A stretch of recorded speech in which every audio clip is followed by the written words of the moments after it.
आज हम आपको बताएंगे कि गणेश चतुर्थी पर चांद क्यों नहीं देखना चाहिए। आपने यह तो सुना होगा कि भाद्रपद मास के शुक्ल पक्ष की चतुर्थी अर्थात गणेश चतुर्थी के दिन चंद्रमा को देखना अशुभ माना जाता है, लेकिन ऐसा क्यों, यह बहुत कम लोग ही जानते हैं। इसे चौथ का चंद्रमा भी कहते हैं। इससे पहले कि हम वीडियो में आगे बढ़े, यदि अभी तक आपने हमारे चैनल धर्म संज्ञान को सब्सक्राइब नहीं किया है तो कृपया सब्सक्राइब कर लें ताकि आने वाली वीडियो का नोटिफिकेशन सबसे पहले आपको मिलता रहे। इसके साथ ही आप लोग हमारे दूसरे चैनल रसोई विथ बेबी को भी सब्सक्राइब कर लें, जिसमें आपको स्वादिष्ट पकवानों की रेसिपी मिलेगी।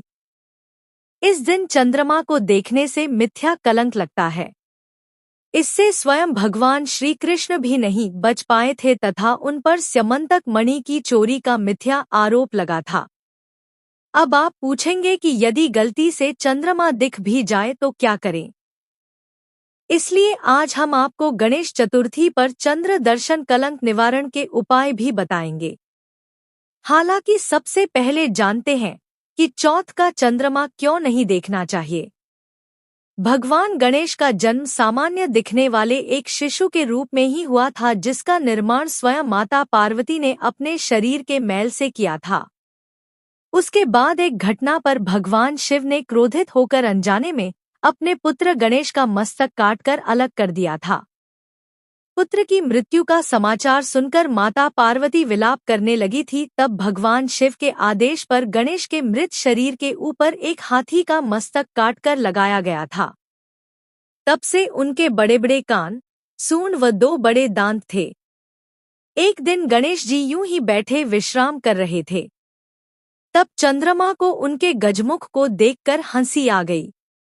यह देखकर भगवान गणेश को अपना अपमान महसूस हुआ। उन्होंने उसी समय चंद्रमा को श्राप दिया कि आज से उसका प्रभाव क्षीण होता जाएगा तथा जो भी उसके दर्शन करेगा उस पर मिथ्या कलंक लगेगा। भगवान गणेश से श्राप को पाकर चंद्रमा अत्यधिक भयभीत हो गए तथा देवताओं से सहायता मांगने गए। तब सभी देवताओं ने गणेश जी से श्राप को वापस लेने की विनती की। चंद्रमा को अपनी गलती का एहसास होने तथा गणेश जी से क्षमा मांगने पर उन्हें उस पर दया आ गई। गणेश जी ने कहा कि उनका श्राप तो मिथ्या नहीं हो सकता, इसलिए यह पूर्ण रूप से समाप्त नहीं होगा। अतः जो केवल भाद्रपद मास के शुक्ल पक्ष की चतुर्थी के दिन चंद्रमा का दर्शन करेगा तो उस पर मिथ्या कलंक लगेगा। इसी के साथ चंद्रमा का प्रभाव 15 दिनों तक घटने के पश्चात फिर 15 दिनों तक बढ़ेगा। तब से लेकर आज तक किसी भी प्राणी को गणेश चतुर्थी के दिन चंद्रमा का दर्शन करने की पूर्णतया मनाही होती है, अन्यथा उस पर मिथ्या कलंक लगने की संभावना प्रबल होती है। बस इसी कारण गणेश चतुर्थी पर चांद या चौथ के चंद्रमा को नहीं देखना चाहिए। द्वापर युग में भगवान श्री कृष्ण ने गणेश चतुर्थी के दिन चंद्रमा के दर्शन कर लिए थे। इसके फलस्वरूप उन पर स्यमंतक मणि की चोरी का मिथ्या आरोप लगा था। तब उन्होंने जाम्बवंत जी के साथ युद्ध करके उस मणि को प्राप्त किया था तथा स्वयं पर लगे कलंक को समाप्त किया था। इसलिए कहा जाता है कि जब चौथ का चंद्रमा देखने से स्वयं भगवान अपने ऊपर कलंक लगने से नहीं बचा पाए थे तो हम क्या ही कर लेंगे। हालांकि आज हम आपको यह भी बताएंगे कि यदि आपको गलती से गणेश चतुर्थी का चांद दिख जाए तो आप क्या कर सकते हैं। आइए जाने गणेश चतुर्थी पर चांद देखने पर क्या करें।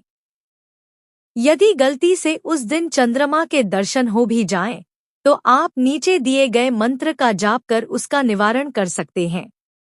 इस मंत्र का 108 बार अवश्य जाप करें। सिंह प्रसेनम अवधीत सिंहो जाम्बवता हता सुकुमारक मां रोदीस्तव हेश स्वमंतका। यह मंत्र स्यमंतक मणि की चोरी होने तथा उसके मिलने की कथा से ही जुड़ा हुआ है, जिससे श्री कृष्ण दोष मुक्त हुए थे। इसलिए इस मंत्र का जाप करने से भक्त चंद्र दर्शन के दोष से मुक्त हो जाते हैं। यदि आपको यह वीडियो पसंद आई हो तो कृपया कमेंट करें, लाइक करें और साथ ही वीडियो को आगे शेयर भी करें। इसके साथ ही आप लोग हमारे दूसरे चैनल रसोई विथ बेबी को भी सब्सक्राइब कर लें, जिसमें आपको स्वादिष्ट पकवानों की रेसिपी मिलेगी।